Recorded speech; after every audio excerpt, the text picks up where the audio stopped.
Wow!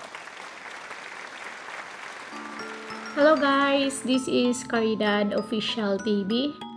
So ang ating video for today guys is napanood ko lang to sa channel ni Wildlife PH. So naano ako guys, natouch ako kasi isa po siyang single parent.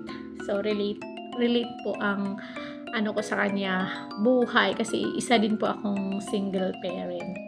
So bago ang lahat guys, bago natin ipagpatuloy ang kwento about single parent, intro muna tayo.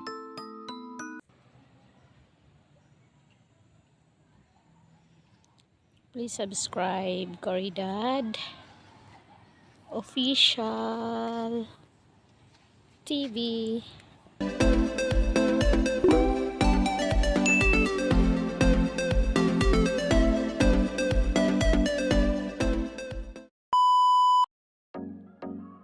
At so ayun nga guys, isang single parent na biyayaan ng bahay sa sponsor ni Wildlife PH.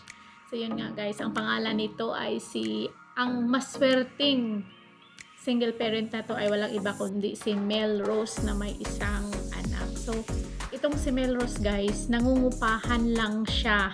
Ang upa sa bahay niya is 800 pesos. Tapos, ang trabaho niya is manicurista. So, kung makikita nyo ang videong to, maawa talaga kayo sa sitwasyon guys.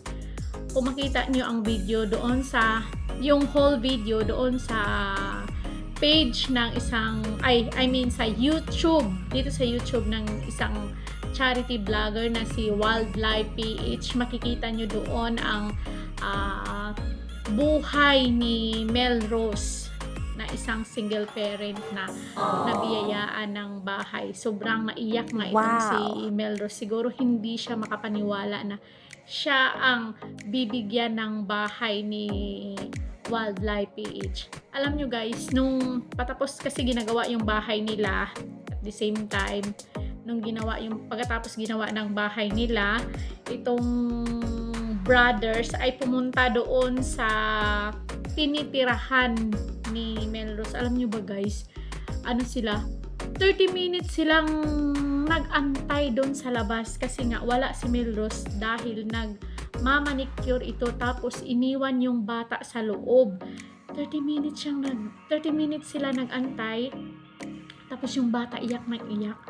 So siguro na sila yung Wildlife Brothers na naawa siguro sila sa bata kaya pumasok na lang sila para tingnan yung batang iyak na iyak. So iyak na iyak siguro guys dahil naiinitan, 'di ba? Sobrang init ngayon, sobrang init ng panahon natin ngayon guys. Kahit saan tayo nakakaranas tayo ng mainit na panahon. So ayun, umiyak yung bata kasi gumising na siguro, tapos yung nanay niya, si Melrose, hindi pa umuwi. Tapos yun, pumasok yung team ni Wildlife kasi 30 minutes na silang nag-antay doon sa labas. At saka naman ito dumating si Melrose.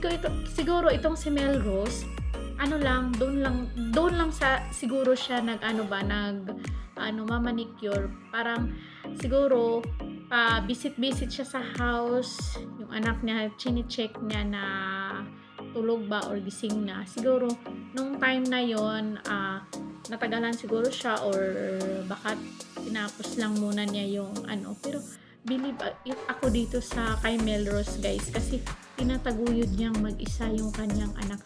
Biruin niyo yan guys, 800 tapos manicure, doon kukunin yung nila, hindi naman din pwedeng iwanan yung anak niya kasi kunwari magtatrabaho siya sa malayo dahil bata pa yung anak niya at kailangan din ng alaga ng isang ina ng ganong edad kasi parang 2 years old ata yung bata na yun. Tapos yung bata guys may sakit pa na na hika. So yung income niya,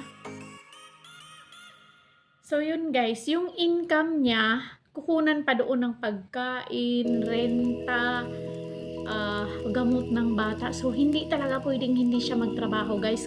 Kasi kung wala siyang trabaho, wala siyang maibabayad na upa. So maaring paalisin sila doon. Tapos kung makita niyo yung inuupahan nila, guys, na 800, sobrang liit talaga. Tapos yung iba ba, lupa. Tapos yung bata nakaduyan.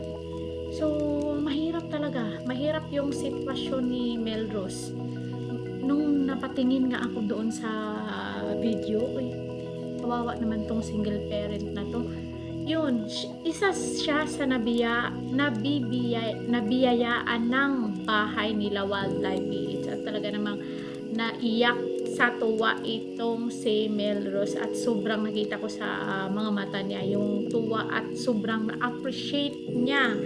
Tapos nagpasalamat siya sa kanyang sponsor, at laking pasasalamat niya sa Wildlife PH na nakaano sa kanya, na nakatulong. I mean, siya yung napili na tulungan nila Wildlife PH. So malaking tulong yun kasi hindi na siya mangungupahan, kumbaga magmamanicure siya, hindi ano na lang niya, pagkain na lang nila. Tapos kung may sobra-sobra, kasi dalawa lang naman sila, so wala na siyang ibang iisipin na wala na siyang ibang iisipin na renta ng bahay. So malaking tulong po talaga yun, guys.